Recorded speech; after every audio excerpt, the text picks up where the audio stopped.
모두 한 주간 평안하셨습니까? 네.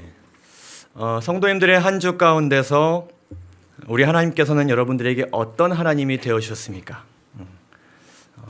하나님 앞에 내가 이런 사람이 되었구나 라고 깨닫는 것도 매우 중요하지만, 그렇게 깨달은 여러분들 개인의 삶 가운데 하나님은 어떤 하나님이 되어주셨습니까? 어떤 하나님을 여러분 각자가 이번 주에 만나셨든지, 그 하나님께서는 우리 모두에게 동일한 사랑으로 변함없이 우리를 돌보시는 우리의 하나님, 그리고 나의 하나님 되심을 여러분 모두 믿으십니까? 네. 호세아가 이렇게 고백하였습니다. 나는 인애를 원하고 제사를 원치 아니하며 번제보다 누구를 아는 것을 원하노라? 하나님을 아는 것을 원하노라. 그는 하나님을 아는 과정 가운데서 그 어두운 시대 가운데 살아갈 수 있는 힘을 얻었습니다. 우리 성도님들께서도 계속해서 해나가는 알아감의 과정을 통하여서 우리 호세아처럼 더욱더 나는 인애를 원하고 하나님을 아는 것을 원한다 고백하게 되시기를 간절히 바랍니다. 오늘은 지난 시간 창조주 하나님에 의해서 하나님은 나에게 어떤 분이신가, 두 번째 시간 그분은 내게 가까이 다가오시는 하나님이시다 라는 제목으로 우리 하나님에 대한 말씀을 이어가도록 하겠습니다. 에덴 동산에서 아담과 하와가 하나님의 명령을 거절하였습니다. 좀 더 정확히 말하면 그들이 하나님의 명령을 거절하기로 선택하였습니다. 이는 그들 스스로가 불법을 저지름과 동시에 나는 하나님과 전혀 상관이 없는 존재라고 하면서 스스로 하나님과의 관계를 끊는 것과 같았습니다. 이러한 그들의 선택은 그들로 하여금 어떻게 하도록 만들었습니까?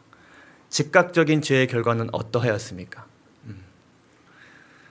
그전에는 하나님과 더불어 사는 것이 참으로 행복하였고 부담이 없었고 거리감이 느껴지지 않았는데 갑자기 어떤 것이 느껴졌어요?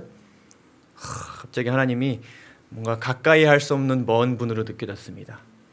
피하고 싶어졌고 그들은 여호와 하나님의 낯을 피하여 동산나무 사이에 숨어버렸습니다. 이때 하나님에 대한 아담과 하와의 마음은 어떠했을까요? 보드라 선지자는 이렇게 기록합니다. 그들은 무죄하고 거룩하였을 때에는 하나님과의 그 사랑의 관계 가운데 어떤 장애물이나 어떤 방해할 만한 요소들이 없었을 때에는 즐거움으로 하나님의 그 창조주 하나님의 접근을 환영하였으나 이제는 어떻게 되었다? 무서워하여 도망하여 동산은 가장 깊은 곳에 의신하려고 하였다. 근데 방금 보신 8절을 다시 한번 보시면요, 그들이 날이 서늘할 때에 동산에 거니시는 여호와 하나님의 음성을 듣고 동산 나무 사이에 숨었다라고 기록하고 있습니다. 그들이 죄를 저지르고 자신의 벌거벗은 상태를 깨달았을 때 하나님께서는 먼 발치에서 그들을 지켜보시고 계셨던 것이 아니었습니다. 이미 하나님께서는 어디에 계셨어요? 그들 가까이 와 계셨습니다. 그래서 아담과 하와는 그분의 임재를 느꼈습니다. 하나님께서 우리에게 가까이 오셨구나를 느끼고 있었습니다. 동산에 거니시는 여호와의 하나님의 음성을 듣고 그들이 피하자 이렇게 된 것이죠. 그런데 그렇게 가까이 계신 하나님에 대해서 그들이 두려워진 것입니다. 왜냐하면 하나님께서 그들에게 해주신 말씀이 떠올랐기 때문이었습니다. 선악을 알게 하는 나무의 실과는 먹지 말라. 먹는 날에 어떻게 될 것이다? 죽을 것이다. 먹는 날에. 그럼 오늘은 무슨 날입니까? 죽는 날입니다. 오늘 먹은 날이니까요. 그러면 하나님께서 나에게 다가오신 것은 무엇입니까? 어떤 분으로 다가오십니까? 죽는 날이니까 죽이러 다가오시는 하나님이셨지 않겠습니까? 그러니 어떻게 해야 될까요? 피해야겠죠. 피해야겠죠. 피하면 피할 수 있는 것은 아니었겠지만은 그래도 피하고 싶었던 것이죠. 불법을 저지른 죄의 대가를 치르게 하기 위해서 가까이 오신 분으로 아담과 하와가 이해했습니다. 그런 하나님께서 아담을 부르셨죠. 그에게 이르시되 내가 어디 있느냐. 얼마나 무서웠을까요? 그런 거 있지 않습니까? 저도 이제 어릴 때 부모님이 하지 말라고 하신 것들이 있는데 이제 TV를 보는 시간을 이제 부모님께서 정해 주셨는데 TV를 보지 말아야 할 시간에 TV를 보다가 부모님이 갑자기 들어오신 것이죠.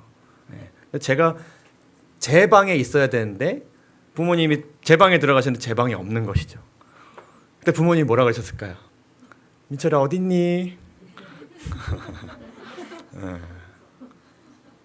너무 무서웠습니다. 제가 걸렸을 때 우리 아버지가 저에게 어떻게 하실지가 약간 상상이 됐기 때문에 너무 무서웠습니다. 아담은 그에게 가까이 다가오신 하나님은 자신을 심판하기 위해 오신 하나님이셨기 때문에 그는 본능적으로 자신이 현재 받아 마땅한 죄의 결과를 피하기 위하여 이렇게 이야기했습니다. 가로되 내가 동산에서 하나님의 소리를 듣고 내가 벗었으므로 두려워하여 숨었나이다. 이 말 가운데 어떤 의도가 포함되어 있냐면 누구 때문에 숨었다? 하나님이 나에게 가까이 오셔서 내가 숨었다. 그리고 이야기하기를 하나님께서 이 실과를 누가 먹으라고 그렇게 이야기하느냐라고 이야기했을 때에 누구 때문에 먹었다. 이 참 재밌는 표현이죠. 하나님이 주셔서 하나님이 주셔서 나와 함께 하신 그 여자가 나로 하여금 이 실과를 어떻게 하였다? 먹게 하였다. 누구 때문이다?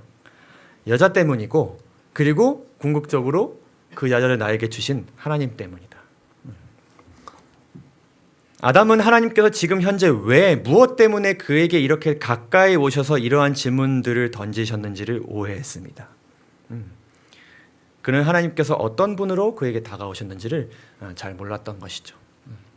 사랑의 하나님이신 것은 알았지만 그리고 그분께서 정하신 법이 있다는 것도 알았지만 그분께서 이렇게 가까이 다가오신 데에는 어떠한 은혜와 사랑이 담겨져 있을지를 그가 상상하지 못했습니다. 혹 여러분들도 이러한 하나님의 가까우심에 부담을 느끼거나 두려움을 느끼실 때가 있으십니까? 그런 생각 들지 않으시나요? 내가 하나님의 가까이 다가오심이 조금 두려움을 느낄 때 예수님이 오시면 어떨까? 그 타이밍에는 안 오셨으면 좋겠지 않습니까? 뭔가 그 하나님의 가까이 오심이 내 마음 가운데 큰 평안이 되고 행복이 되고 그러한 것을 느끼기에 충분한 어떤 환경 가운데 내가 있을 때 예수님 오시면 참 좋지 않을까. 우리의 모두의 마음이 그러할 것 같습니다. 여러분, 우리가 믿는 하나님은 먼 곳에서 우리가 오기를 기다리시는 분이 아니라 먼저 우리에게 가까이 다가오시는 하나님으로 성경 가운데 설명됩니다. 성경에서 하나님께서 인간에게 그리고 죄인들에게 먼저 가까이 다가오심으로 인하여서 새로운 역사가 시작되었습니다. 어떤 한 인물의 삶이 시작되었고 이전과는 다른 새로운 역사가 시작되었고 이전의 나라가 멸망하고 새로운 나라가 시작되는 그러한 역사들이 있게 되었습니다. 우리는 이러한 하나님의 활동의 목적과 의미가 무엇인지를 알 필요가 있습니다.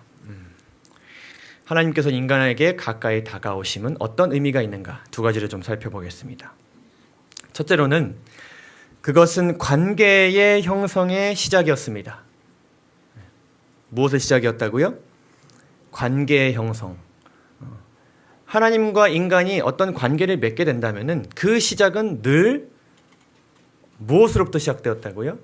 하나님께서 먼저 그 사람에게 가까이 다가오심으로 인하여서 관계가 형성되고 그 관계가 발전해 나갔습니다. 하나님께서 인간과 깊은 사랑의 관계를 형성하시는 과정을 나타내는 매우 중요한 용어는 바로 이 언약이라는 용어입니다. 성경에서 여러분들 많이 보실 것입니다. 언약. 하나님께서 먼저 다가오셔서 한 인물에게 그리고 민족에게 내가 너와 혹은 너희와 무엇을 맺겠다. 언약을 맺겠다. 이 언약의 기본적인 개념은 쌍방 간의 합의 안에서 이루어지는 어떤 약속 혹은 계약입니다. 계약. 그래서 이 언약이라는 것은 양쪽이 있어야 됩니다. 양쪽이 있어야 됩니다. 그래서 이 언약이라는 단어는 꼭 하나님과 우리의 그 관계 형성뿐만 아니라 인간과 인간 사이의 어떤 계약을 나타내는 단어이기도 합니다. 근데 좀 차이가 있어요. 사람과 사람의 계약은 서로 균등하게 주고받아져야 합니다. 어느 한쪽도 더 얻어지거나 어느 한쪽도 더 내어주면 안 됩니다. 그것이 굉장히 기본적인 중요한 어떤 계약 사항입니다. 나는 어느 정도 뭔가를 줬는데 상대방이 내가 뭔가 더 손해보는 느낌을 가지게 된다면은 이 계약은 성립되지 않습니다. 그런데 하나님께서 사람과 맺으신 언약은 전적으로 누가 많이 유익을 얻어요? 사람이 유익을 얻습니다. 한쪽이 일방적으로 복을 얻습니다. 그리고 훨씬 인간이 전적으로 적게 자신이 가진 것을 내어드립니다. 그래서 이것은 계약의 형태를 띠고 있기는 합니다. 그러나 일반적으로 이해될 수 있는 그런 어떤 균형진, 균등한 그런 계약의 형식은 아닌 것이죠. 예를 들어보면요, 하나님께서 아브라함과 맺으신 언약의 내용이 나옵니다. 그 내용을 보시게 되면은 이제 하나님께서 주시겠다고 약속하신 것과 아브라함이 해야 할 일, 이러한 어떤 서로 주고받는 그런 언약의 형성 과정이 이렇게 이제 지금 기록되고 있는데 한번 보시죠. 첫째로 내 언약을 세우겠다 하시면서 너로 심히 어떻게 될 것이다? 번성케 해주실 것이다. 첫 번째 조항입니다. 두 번째, 너와 내 후손에 하나님이 누가 되어주실 것이다? 내가 되어주실 것이다. 창조주 하나님께서, 엘로힘 하나님께서 너의 하나님이 내가 되어줄 것이다. 너와 내 후손은 이제 내 보호 안에 있게 될 것이라는 아주 영광스러운 특권의 그런 이야기를 해주고 계신 것이죠. 그 다음, 이 땅, 곧 가나안 땅을 너에게 줄 것이다. 그래서 이것은 잃어버린 바 되지 않고 영원한 기업이 되게 할 것이다. 그 다음에 또 이렇게 이야기하십니다. 너는 내 언약을 지키고 내 후손도 대대로 내가 요구하는 것을 지켜라. 또 요구사항이 또 있으시죠. 또 너희 중 남자는 다 할례를 받으라. 이런 요구도 하셨고요. 또 이어서 말씀하시기는 내가 그에게, 이 사람은 이제 아브라함의 아내 이제 사라를 이야기하는 것인데, 그에게 복을 주어서 아들을 낳게 해줄 것이다. 아들을 낳게 해주신 것도 참 감사한 일인데 민족의 왕이 그 후손으로부터 나게 해주실 것이다. 그리고 그 아들을 통하여서 형성된 그 나라가 큰 나라가 되게 해주실 것이다. 이 내용을 여러분들 보시게 되면은요, 인간이 해야 될 일이 뭐가 있습니까? 딱 두 가지가 나옵니다. 그렇죠? 인간이 해야 될 일과 하나님께서 주신 것들을 비교해 보시죠. 여러분, 이것이 일반적인 계약 혹은 언약이라고 불려질 수 있습니까? 이것을 보게 될 때에 인간이 이 계약에 사인을 하지 않는 것은 어떤 일입니까? 너무나도 어리석은 일이지 않습니까? 그리고 이 계약에 사인을 하고 나서 이 계약에 자신이 해야 될 일을 이행하지 않는 것 또한 굉장히 어리석은 일로 보여집니다. 그래서 이 언약이라는 것은 제가 지난번에 한번 기회 될 때 말씀을 드렸지만은 계약의 성격은 띠고 있습니다. 띠고 있습니다. 지켜야 할 것은 지켜져야 합니다. 하나님께서 반드시 지킬 것이고 인간도 그러해야 합니다. 그런데 이는 그냥 계약이라고만 할 수는 없습니다. 이것은 하나님께서 내가 너희와 영원한 사랑의 관계를 맺고 싶다라고 제안하시는 일종의 프로포즈와 같았습니다. 그런데 중요한 것은 이러한 관계 형성은 인간이 하나님과 어떻게든 자신에게 필요한 것을 얻기 위해 막 가진 것을 내어드리고 어렵게 어떻게 다가가서 형성하고자 하여서 그렇게 형성된 관계 형성이 아니라 그 시작이 무엇으로부터 시작되었다는 것이 중요해요. 하나님께서 아브라함에게 가까이 다가오심으로부터 시작되는 것, 그것으로 인하여서 언약이 맺어졌다는 것이 매우 중요한 것입니다. 아브라함의 99세 때 여호와께서 아브라함에게 나타나서 이르시되 나는 전능한 하나님이라. 여기서 보시면 아브라함에게 다가가신 하나님이 여호와라고 기록되어 있습니다. 여호와. 이 여호와라는 단어는 하나님의 이름입니다. 그렇죠? 네. 특별히 모세오경을 기록한 이 모세가 이 이름을 사용하여서 많은 말씀을 기록하였는데 구약에 거의 7,000번 이상이 등장합니다. 근데 이 이름은요, 이 여호와, 곧 야훼라는 이름은 하나님의 어떤 인격적인 그러한 모습을 나타내는 그런 이름입니다. 그래서 이 이름은 인간과 가까이 교제하시고자 하시는 하나님을 나타낼 때 사용되는 그런 이름입니다.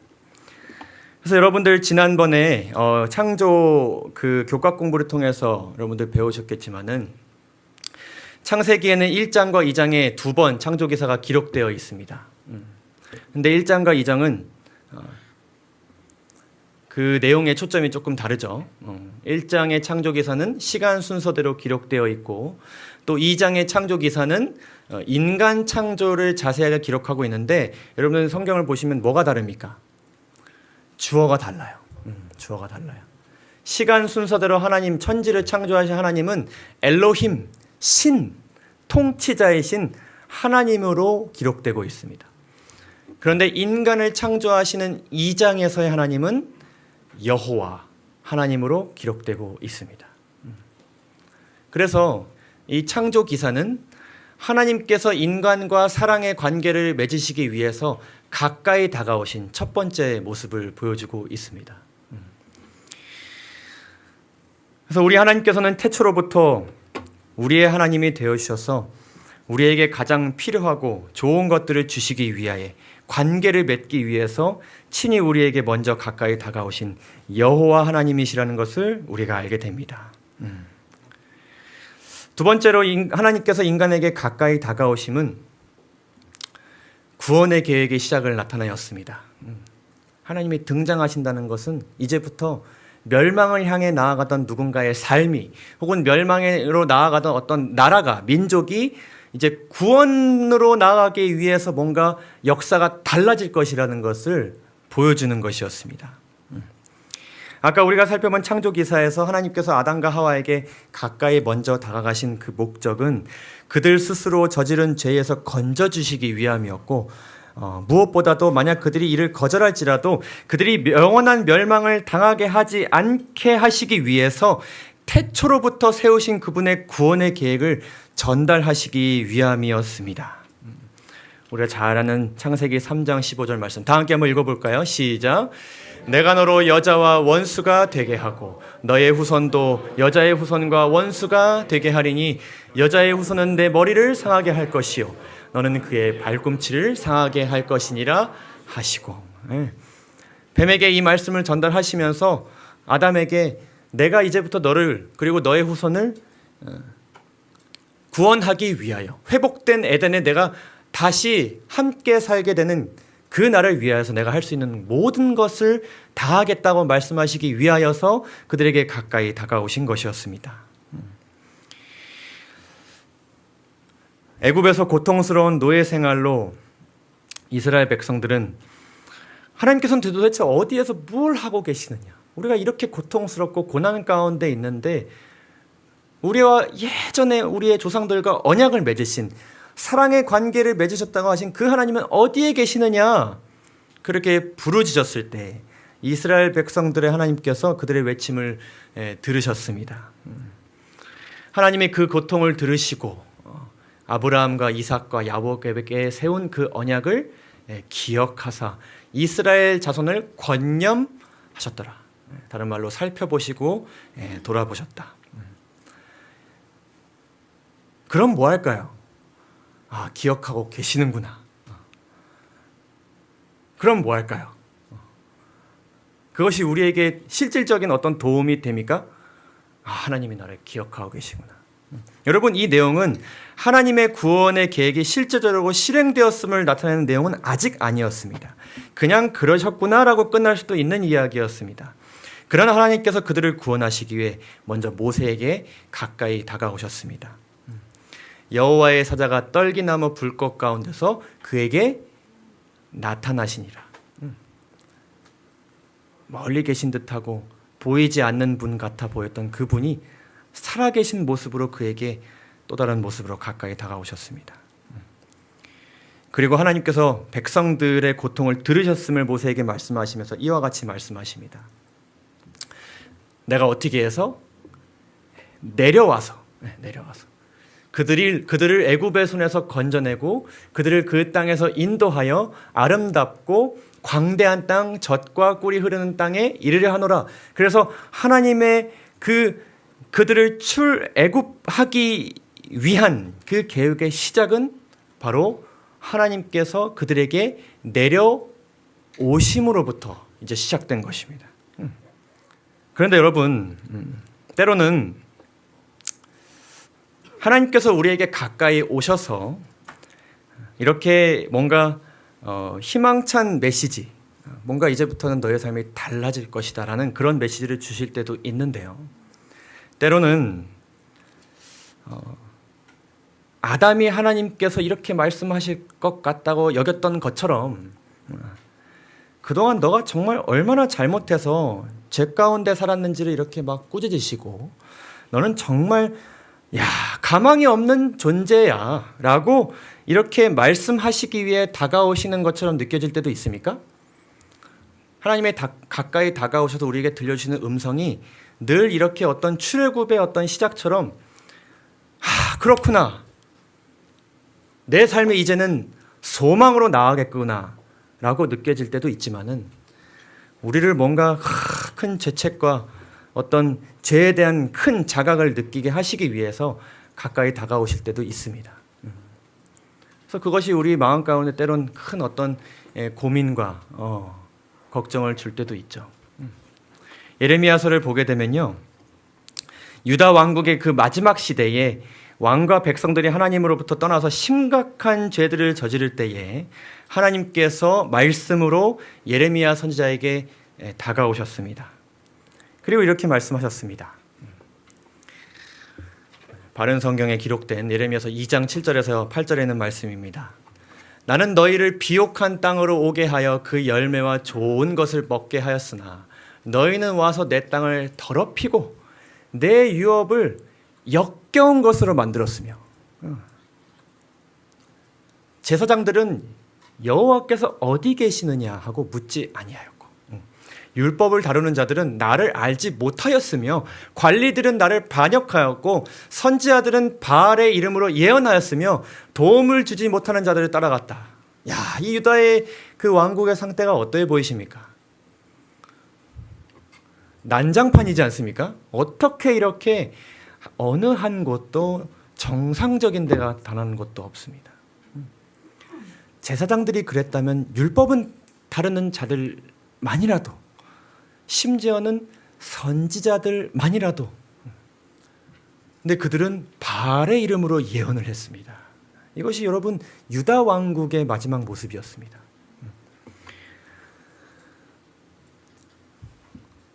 일반 백성들의 삶은 어떠했을까요? 죄 없는 가난한 자들이 집을 털다가 잡힌 것도 아닌데, 잘못을 저지른 것도 아닌데 심지어 내 옷깃에 누구의 피가 발견되었다고요? 가난한 자들의 피가 발견되었다. 그러니까 그들이 잘못한 것도 없는데 그들에게 해를 가하고 있었던 것입니다. 그런데 이 모든 일을 너가 함에도 불구하고 너는 말하기를 나는 무죄하다, 난 죄가 없다, 진실로 그의 진노가 내게서 떠났다, 하나님의 진노는 나와 상관이 없다, 하나님의 이런 걸로 화나시는 분이 아니셔, 내가 하고 싶은 대로 그냥 그렇게 두시는 그런 분이셔 라고 했던 것입니다. 보아라, 나는 죄가 없다는 너의 말 때문에 너 심판하겠다는 이 말 너에게 전달하기 위해서 지금 왔어, 이렇게 말씀하신 거예요. 그런 말을 들을 만한 상황입니까? 이 말씀은 마지막 선고처럼 느껴집니다. 우리가 이 정도는 아니지 않을까요? 선뜻 말씀을 못 하시네요. 그러나 우리의 마음 가운데는 그 죄를 우리가 발견하게 되었을 때에 하나님께서 이렇게 말씀하시는 것이 우리로 하여금 참 쉽지 않습니다. 나는 왜 이런 사람이 되었을까? 왜 나는 이런 사람밖에 되지 못하는 것일까? 마치 나에게는 희망이 없는 것처럼 느껴지고 나는 정말 심판받게 될 것인데 그것이 구원, 무죄가 입증되는 심판이 아니라 정죄받을 심판을 받을 것처럼 느껴질 때가 있습니다. 그러나 하나님께서는 3장에 가서 이렇게 말씀하십니다. 참 재미있는 표현인데요. 나 여호와가 말하노라. 이 배역한 자식들아. 어떻게 알아? 돌아오라. 이것이 하나님께서 주신 메시지의 핵심이었습니다. 이 자식이라는 것은 그저 자녀들이라는 표현이겠지만은 우리가 이 뭔가 표현을 보게 될 때에 참 흥미로운 표현이면서 하나님의 어떤 그 솔직한 어떤 마음이 드러나는 그런 표현으로 느껴집니다. 배역한 자식들아, 멸망을 맞이해라가 아니라 이 배역한 자식들아, 어떻게 해라? 돌아오라, 돌아오라. 예루살렘아, 내 마음의 악을 씻어버리라. 그리하면 구원을 얻게 될 것이다. 그래서 하나님께서 우리에게 가까이 다가오신다는 것은, 한결같이 다가오신다는 것은 그것이 내 마음의 상태에 따라서 그 다가오심이 큰 은혜로 느껴질 수도 있고 혹은 어떤 굉장히 큰 어떤 찔림과 뭔가 견딜 수 없는 자극을 주시기 위해서 오신 것처럼 느껴질 수 있지만은 그 모든 다가오심은 우리로 하여금 무엇을 얻게 하시기 위해 오신 것이다? 구원을 얻게 하기 위해서 오신다라는 사실을 여러분 꼭 기억하시기 바랍니다. 하나님을 가까이 하라. 그리하면 너희를 가까이 하시리라. 가까이 오신 하나님께 우리가 가까이 나아가면 하나님과 우리 사이가 가까워진다고 말씀하고 계십니다. 그렇다면 나에게 가까이 다가오신 하나님과 가까워지기 위해서 우리가 어떻게 하면 좋을까요? 어떻게 해야 될까요? 성경 속에서 여러분 구원의 계획과 하나님과 인간의 관계의 시작, 곧 하나님의 그 가까이 다가오심의 시작은 늘 어떤 말로 시작되었냐면요, 이르시되, 가라사대 라는 표현들로 항상 시작되었습니다. 그래서 여러분 가까이 다가오시는 하나님을 만나기 위해서는 여러분 말씀 가운데 계시는 하나님께 우리가 가까이 나아가야만 합니다. 하나님은 늘 말씀으로 다가오십니다. 여러분, 하나님께서는 결코 잘 들리지 않는 어떤 메아리나 어떤 보이지 않는 신비스러운 현상으로 우리에게 다가오지 않으십니다. 하나님께서는 분명한 음성과 말씀과 내용으로 우리에게 다가오십니다. 명확하게. 하나님께서는 성경 말씀으로 우리에게 다가오셨습니다. 그래서 우리가 말씀 가운데 내가 나아가는 것은, 그것은 곧 나에게 가까이 나아오신, 말씀으로 다가오신 하나님 앞에 가까이 나아가는 것입니다. 그것이 어려운 방법으로 하나님께서 우리에게 제안하시지 않았습니다. 그리고 우리로 하여금 그 방법을 어렵게 찾으라고 말씀하시지도 않았습니다. 요한복음 1장 14절 여러분들 잘 아시는 말씀입니다. 말씀이 육신이 되어 우리 가운데 거하심에 우리가 그 영광을 보니 아버지의 독생자의 영광이요 은혜와 진리가 충만하더라. 성경에서 하나님께서 우리의 구원을 위해 가까이 다가오신 가장 대표적인 예는 바로 창조주이신 분께서, 그리고 말씀 그 자체이신 예수님께서 우리에게 다가오신 것입니다. 내려오신 것입니다.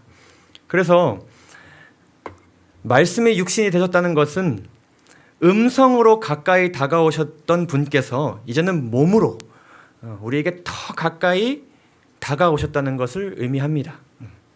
그래서 예수님께 우리가 나아가는 것, 예수님에 대해서 우리가 살펴보는 것, 그리고 예수님께서 성경 전체에서 말씀하신 것을 우리가 보는 것, 그리고 성경 가운데서 예수님을 어떻게 드러내고 계신가를 우리가 보는 것, 그 모든 것이 우리가 하나님 앞에 가까이 나아가는 것이라는 것을 우리가 이해하게 됩니다. 성경은 누구에 대해서 증거합니까? 예수님에 대해서 증거합니다. 그리고 그 예수님께서는 내 아버지께서 어떠한 분이신지를 드러내기 위해서 이 땅에 오셨다고 분명하게 말씀하셨습니다. 그래서 우리가 아버지를 알고 또 성령 하나님의 능력을 체험하고 또 예수님의 어떤 그 임재를 우리가 체험하는 것은 어려운 일이 아닙니다. 우리가 어디로 앞에 나가면 됩니까? 네, 말씀이신 예수님 앞에 우리가 나아가면 되는 것입니다. 우리는 말씀으로 다가감으로 우리에게 다가오신 하나님과 가까워지는 것이고 그분의 구원 안으로 들어가는 것임을 기억하시고 그분께 가까이 나아가게 되시기를 간절히 바랍니다. 그러면요, 하나님께서 정말로 가까이 나아가고자 하는 자에게 가까이 와주심을 느끼게 됩니다. 여러분, 말씀을 읽으실 때 아까 우리 성경공부 모임 때도 얘기했는데 우리 백지영 성도님께서 내가 어떤 고민이 있으면 그 주에 목사님이 그 설교를 하시고 내가 어떤 질문이 있으면은 그 내용을 이번 교과 때 다루고 참 신기하시다는 것입니다. 여러분 그런 경험을 많이 느끼시지 않습니까? 지난번에 이제 뭐 잘 모르시니까 금요일날 제가 아는 한 청년이 왔는데 그 청년이 사실 좀 이렇게 이 음주에 대해서 좀 고민이 있던 친구였습니다. 근데 제가 그날 술에 대해서 다니엘서 이제 이야기를 했지 않습니까? 그래서 자신이 그거에 대해서 고민이 있었는데 또 오늘 그런 경험 많이 있지 않으십니까? 하나님께서는 말씀으로 우리에게 실제적으로 다가오십니다. 제가 결혼하고 나서요, 이제 집사람과 그 재림신도의 가정을 이제 저녁마다 한 장씩 이제 읽어 나갔습니다. 근데 이제 이사하고 신혼여행 갔다 와서 이사하고 한 2주째쯤 되었을 때에 저희가 이제 계속 뭘 알아보고 있었냐면은 가구를 좀 알아보고 있었습니다. 이 집에 가구를 어떻게 채워 넣을 것인가. 그래서 뭐 이왕 한 번 사는 거 좋은 거 사자의 의견과 그냥 적당한 거 어차피 우리 이사 많이 다니니까 적당한 거 사자의 의견이 조금 이제 충돌까지는 아니고 자칫 잘못하면은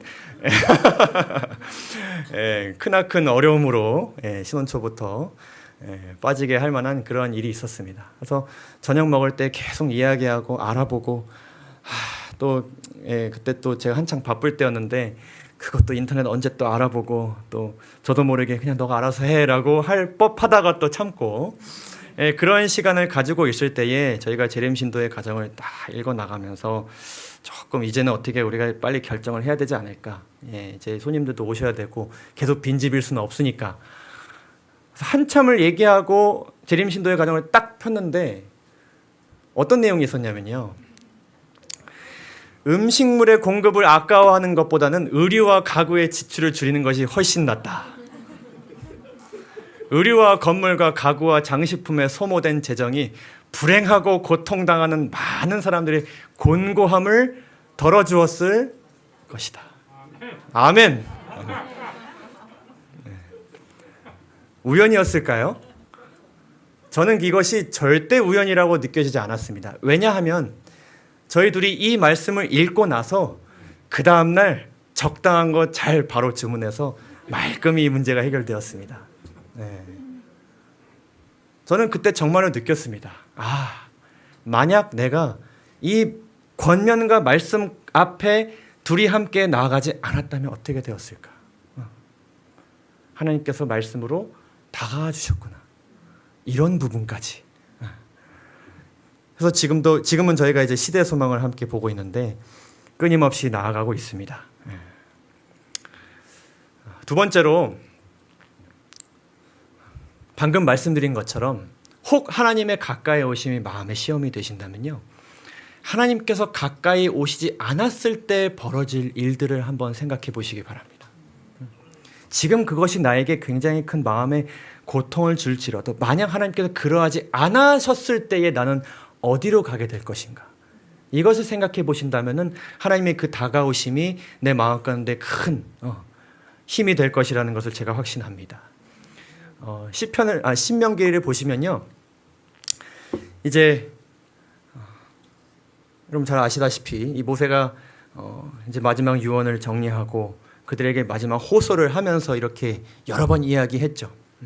내가 나의 하나님 여호와의 명하신 대로 규례와 법도를 너희에게 가르쳤나니 너희는 들어가서 기업으로 얻을 땅에서 그것을 행하게 하려 함인즉 너희는 제발 이것들을 지키고 살아가라고 끊임없이 호소하였습니다.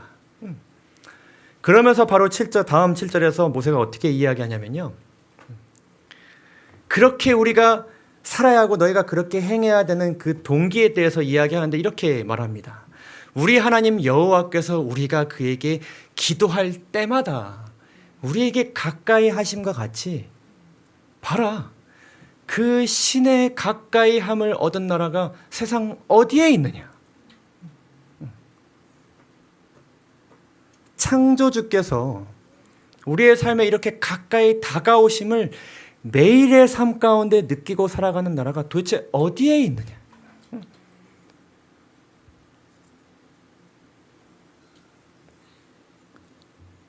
하나님께서 이 땅을 창조하셨고 온 우주의 통치자이심을 우리가 알고 있습니다.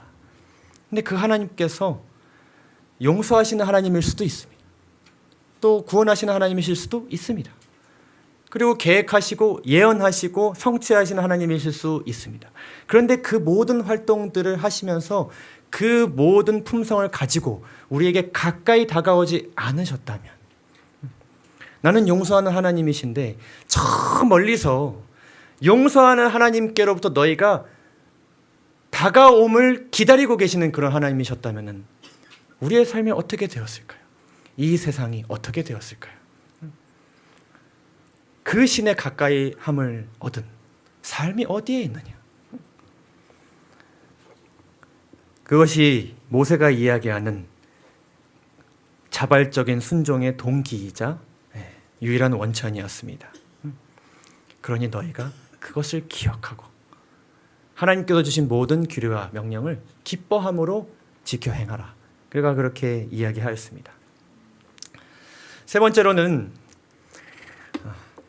하나님께서는 내가 하나님을 향해 내딛는 몇 걸음과 내가 하나님을 향하여 다가가는 그 몇 걸음과 비교할 수 없는 먼 거리를 우리를 위해 가까이 다가오셨다는 사실을 우리가 기억하고 감사함으로 그분께 나아가시기를 간절히 바랍니다.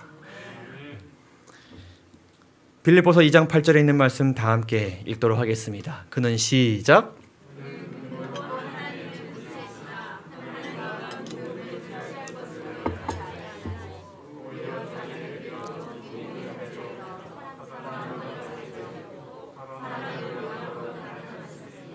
자기를 낮추시고 죽기까지 복종하였으니 곧 십자가에 죽으심이라. 아멘. 예수님께서 원래 하나님의 본체셨지만 그 하나님됨을 비어서 종의 형체를 가지고 이 땅에 나오셨다는 것은 그 하나님께서 우리에게 다가오심의 그 거리가 우리가 상상할 수 없는 그러한 거리임을 우리가 깨닫게 됩니다.